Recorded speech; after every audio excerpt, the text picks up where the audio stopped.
stop He-Man.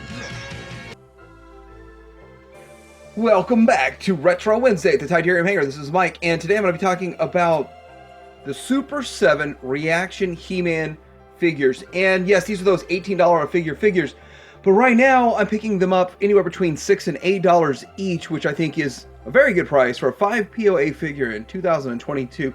But they're not going to be that price for long. They're at Bbts right now if you are interested to go get you some. And I'm going to talk about all of these, kind of give my thoughts on them, because there are some pluses and some minuses to these figures. But let's get into talking about a franchise that got the pronouns right from day one back in the 80s. He-Man, Super 7 Reaction, coming up.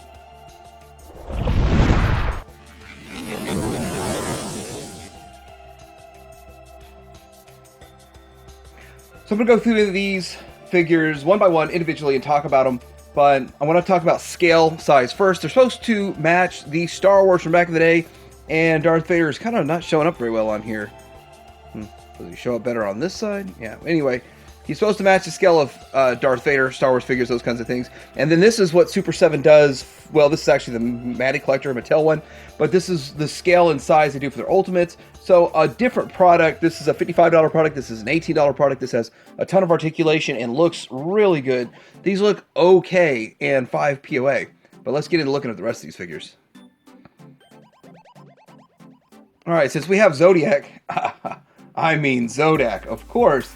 So Zodak right here looks pretty good, and it looks pretty cool. So some of the things about this figure versus maybe a standard He-Man, which I guess I should have done that comparison, is the fact that he has molded in chest armor and stuff that on the Origins and the Vintage would have just been extra armor on there. That is molded in and different. Now, another thing that's different is the way the legs are. We actually have part of the lower loincloth area that's molded into the legs. Now, with the Vintage figures, or well, pretty much all the figures, that's not molded into the legs. So this is to give it that look and to kind of copy how Kenner did their stuff back in the day. And this is really big homage to Kenner. But they also don't have the big, bulky size frame. They are actually like skinny, more human looking and not roided up looking like all of the Masters Universe. So pluses and minuses, we are losing some of what makes Masters Universe great with the just super duper bulky muscular look. Now they just look like normal dudes around there. So that's a negative. But the positive is you can have them scale with your Darth Vader and all that kind of stuff. So that's a good thing. Now, also with this, we have the gun, and that's pretty close to what it looked like for the toy, except I think this gun actually looks cooler than the original toy. So that's another cool thing. That's Zodak. Let's go ahead and look at the next one. Next, we're going to look at Ramman. No, wrong pronoun. Ramman. Okay, yeah, they got it right back in the day. So Ramman here looks pretty cool. This guy still looks really big and beefy for his size and all of that. And he comes with his axe. Quite a bit of paint on him too. So I think all this silver's painted. I think it's cast in red, painted silver, and then his face is painted. So I think that's how it goes. So anyway, looking pretty cool. Like out of all of these, the Ramman I think looks the best. See, the Vintage one was, because of the gimmick, was weird looking. And so this guy actually has more articulation than the Vintage one. And I like the way he looks. So overall, pretty cool looking, pretty big and beefy and menacing. And that really does work. And he's much bigger than the standard figures. Just like with Stratos here, we're going to move into Stratos next. But Stratos is a much skinnier, smaller, more normal sized looking character and figure. This guy still is just massive compared to them, and still only the discount price of $18. Now I think you might still be able to get him on BBTS for like $6 or $8. Now looking at Stratos here, I think he's missing his accessory. So whatever his accessory was, he's missing it. So he does have some molded in jet piece on the back there, which would have been a backpack. I think that clip-on backpack for the Vintage figure. And so I'm not sure how much reuse they actually used on these. I think each one of these is their own original sculpt, because the Vintage line actually counted on their to be the same body used for 5, 6, 7, 8 different characters, and they would just clip on some different pieces to them. And so with this, the whole thing is unique. So that kind of makes a difference when you're making a toy line like this. But again, I got this used. I averaged out. This is one of the ones that was like $6 because he didn't have his accessory. But still pretty cool to have them, and at the end of the day, I like it. Next up, we have Duncan, or Man-at-Arms, and he does look pretty cool. But again, he's on that slender, more small frame. He's tiny versus what we're used to with these Motu figures. But all his armor's there. He has his club. He can go clubbing, or I mean fighting with his club. He's got the stash. Although the face looks weird, it's supposed to look weird. It's not supposed to look right because it's supposed to look like Kenner made it. The Kenner designed it in 1970s. So, or early 80s maybe. So there he is, Man-at-Arms, and it's pretty cool. It's pretty interesting. Of course, you know, the 5 POA and all of that. All right, so getting into Mechaneck. I think Mechaneck is another one of those, well, they all have their own different sculpt to them, the entire thing. But I think you get a little bit more value out of this because his neck actually does the gimmick. You push this thing on the back here to make the neck go up and down and up and down. And I like the nice silver paint that it has on it. The neck holds in place really well. And so for a display, because these are really just going to stand there and look good. Or stand in a card and look good. So I don't know if carded, no, if carded he doesn't have his neck out. So that the feature really can't be enjoyed on this guy unless you open him up. So that's kind of a downside. That kind of sucks. It would really be nice if maybe they packaged him with his neck up. You can see his whole neck and all that kind of stuff. But I got mine loose and cheap, and this is another $6 one.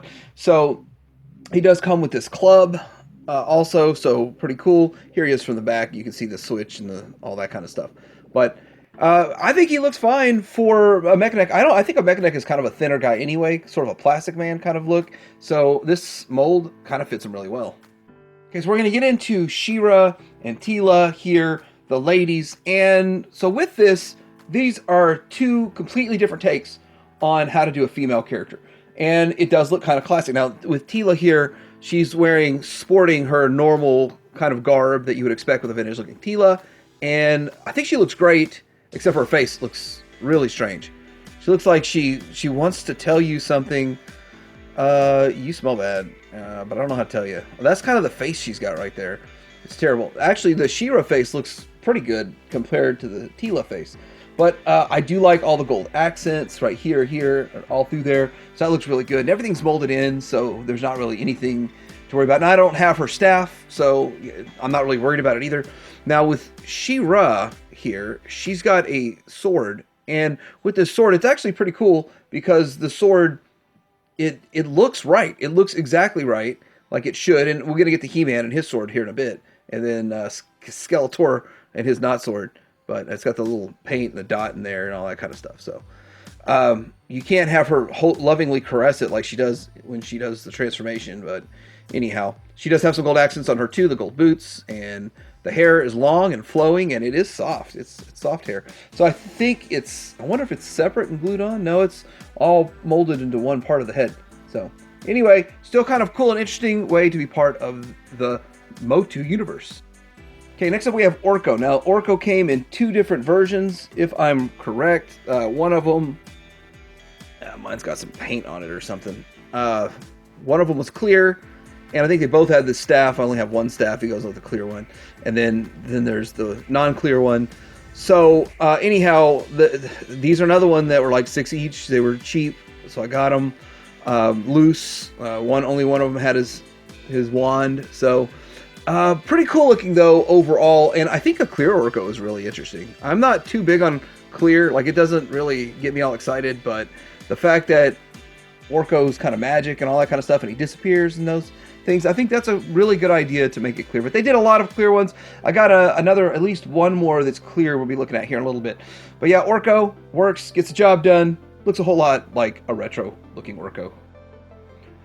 So next up is Heman and the Battle Cat. Now, I think originally this set was like $50, but again, I got them for pennies on the dollar. Like, I think like $15 for the set here, something like that. So looking at it, of course, they came loose, and so I don't know a whole lot about it other than what I can see in front of me. Now, it is cool. You do get, with this, a Cringer, but the head doesn't move.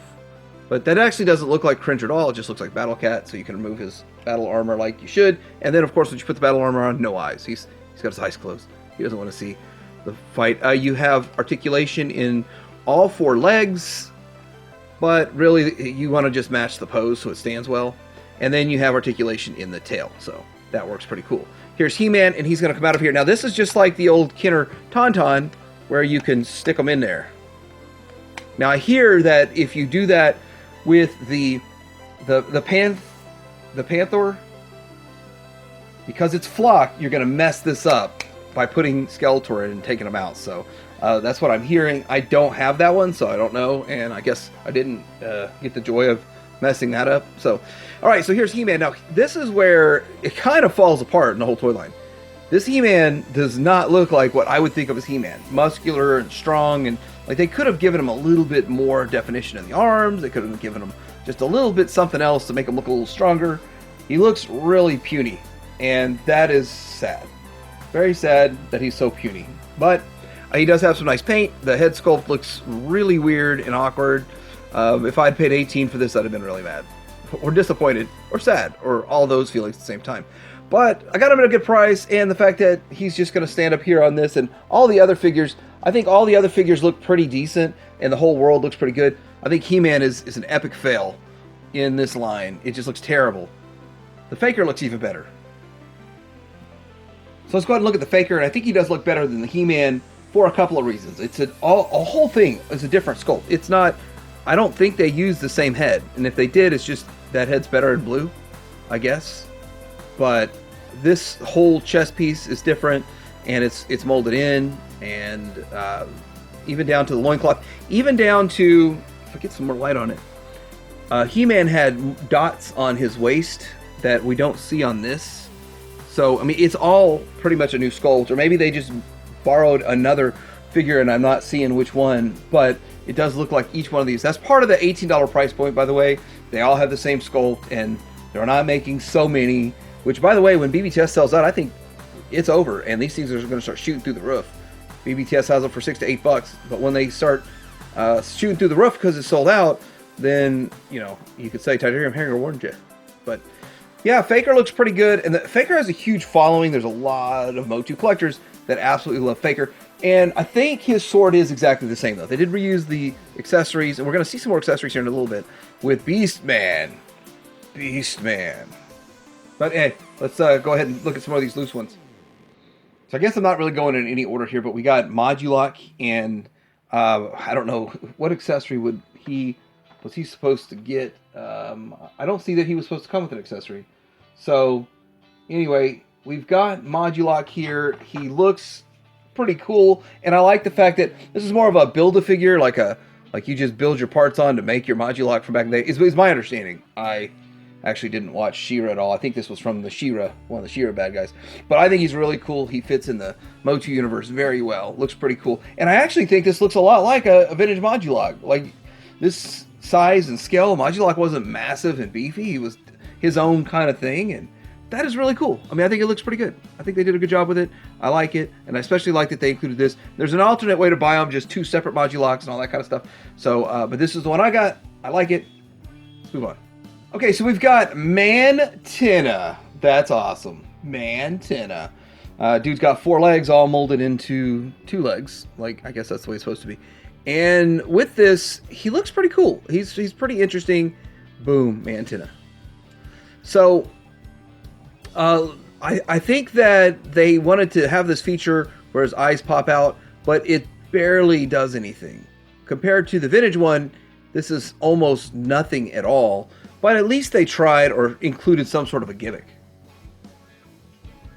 Yeah, all my vintage Motu are rough because I got them for like $5 or less. But here he is, the vintage one, and how the eyes, they pop out like boom, and that barely pops up. But at least they included the gimmick. That's pretty cool. I like that. So next we're going to get into the carded ones here, and this is Beastman, and I'm just not going to open them up because I don't feel like opening them up. But I did get an extra one because of all these accessories. Whatever accessories I'm missing, I figure there should be something in there I could utilize to fill the gap. But that is the Beastman. He looks pretty cool. And for $6, I think it was 6, 7, maybe something like that, that you get a Beastman with a ton of accessories, extra accessories. And I think they're still up on there right now. Here's the back of it, Evil Warriors. and you get to see what's going on there. There were 2 different versions of Beastman, I guess, but I got this one, and I think that the whole idea of Super 7, they wanted to match cartoon as close as possible, so that's probably my appeal to these, that they do match cartoon aside from them being puny, and they were pretty beefed up in the cartoon. I'm going to try to accelerate this process a little bit here and get through this a little faster. So one of the things I'm noticing is that it does look like they reused the head from Stinkaw and Merman, because back in the day it was just a repaint of one figure to the other, which makes me think we're going to get a Classics Merman eventually in the Masterverse scale. But looking at these, they used a different torso, which could that be Mechanex's torso? It's possible. I don't know if to the extent that they're actually doing stuff like that. And then when you look down lower and you see there's a lot of Mechanex look in here, but then the legs are different. So I mean, I don't know to the extent if they actually did all that. But anyway, this is a clear Merman. And if I get the light on it just right, you can see that it's clear. It was the only one available. And I was like, well, I might as well get it because I know I'll want it and they'll sell out. Then I'll be upset for like $6 or $8. So got him. Think he looks pretty good. The backs make me sick. I'm not so worried about the anti-Eternia He-Man in there, but I missed out on the Scare Glow, especially the clear. So the whole clear one, you could have bought the whole clear set for like $65, and but I really wasn't considering it at the time. But now I realize that I should have, and so yeah, that clear Scare Glow is probably going to go for some change down the road. And then let's see the back of this guy. You get to see a different colored Man-at-Arms and different color. So they did go to town with recolors on these, different color Tila, and all the recolors, most of the recolors are sold out. I think there's one like set of recolors that was like an exclusive or something. We're gonna be looking at Hordak here in a second. Now, I've got the Filmation color Hordak, which I think is the best anyway, and of course it's on clearance too. So I like the way it looks. There's the card back. Again, I wasn't really so into She-Ra, so I don't know much about Hordak, but I do think he's a cool looking evil villain, and the art just looks good. I just can't bring myself to ripping these off the package. So I didn't. Shadow Weaver, I already got the Mantana. Grizzlor, I don't know if I don't have a Grizzlor. That's one I guess I didn't put in my cart. I gotta go back and check while there's still time. Oh, before I post this, I better go make sure I got a Grizzlor coming for $6. But anyhow, still cool looking. Let's look at Skeletor. Now I got a little story about Skeletor. I bought him right away, and I figured I might want to open one up, but I wanted to see what he looked like before I bought a second one. And then I was like, yes, forget it. Before I ship it, I'm going to go ahead and add a second one to my cart. Like 2 days apart, they sold completely out. So they have a $40 one that I think is the better color. This is a little too dark, in my opinion. And they got one that actually matches the color of the picture a little bit better. So anyhow, that's Skeletor. Let's look at the back. And yeah, he was one of the original, I think, in the early first wave, I guess. I don't know. I didn't follow this when it was coming out, but now that they're on clearance, they're a whole lot of fun. Yeah, clearance makes it a lot better. So Shadow Weaver, and this is another one that I accidentally bought before somewhere else, thinking I was getting a better deal than I did on BBTS, and I was like, what was I thinking? I think that's the one I spent the most on. I think I spent like 9 on getting a Shadow Weaver, but anyway. It's funny how this stuff is so cheap right now, but then a year from now when it's sold out, it's not going to be as cheap. And then there's inflation on top of that. We'll talk about that Friday. And Evil Ant. So, I mean, I had to go get the big hitters. I didn't buy everything that they had. I didn't buy all of them that were available. And now I might be regretting not getting some. But still, they look really cool, super retro. I'm having a lot of fun with it. I don't know where I'm going to display them, though.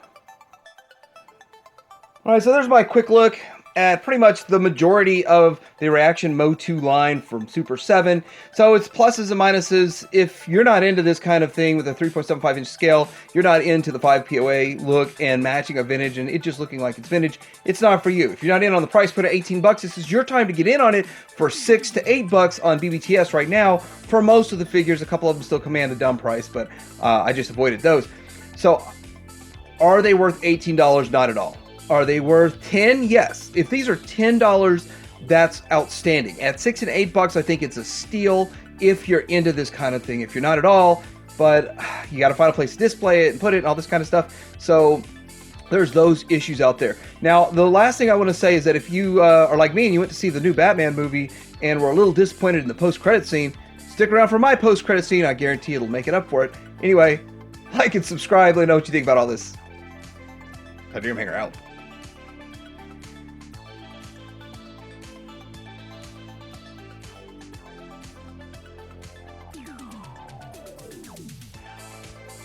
So against any and all of my better judgment, I went ahead and bought this Storm Shadow. I couldn't resist it. It looks so good. Storm Shadow is absolutely my favorite character in the G.I. Joe line.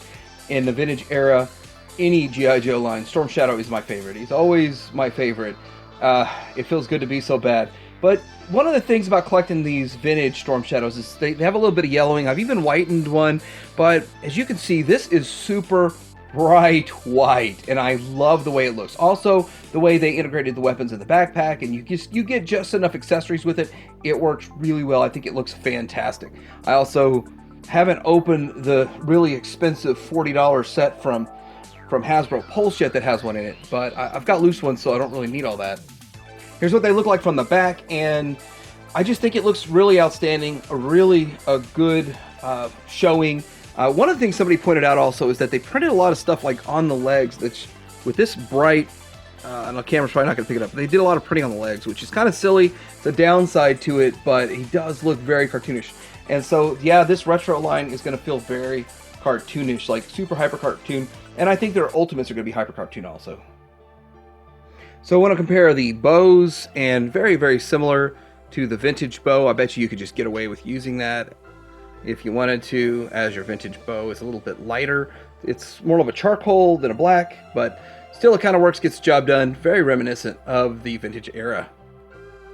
As for a sword comparison, I guess we'll just do it like this, and he'll hold the vintage one here and the modern one there. So a little bit different, an improvement to the sword, but I think we all want to get our hands on the classic type of swords. And there's also the short sword, same similarities, but it doesn't really hold in the backpack very well. Like, this keeps falling out of the backpack, but still, it's pretty cool that they include all the accessories that they do, but $18 price point is still killer. But this guy is awesome.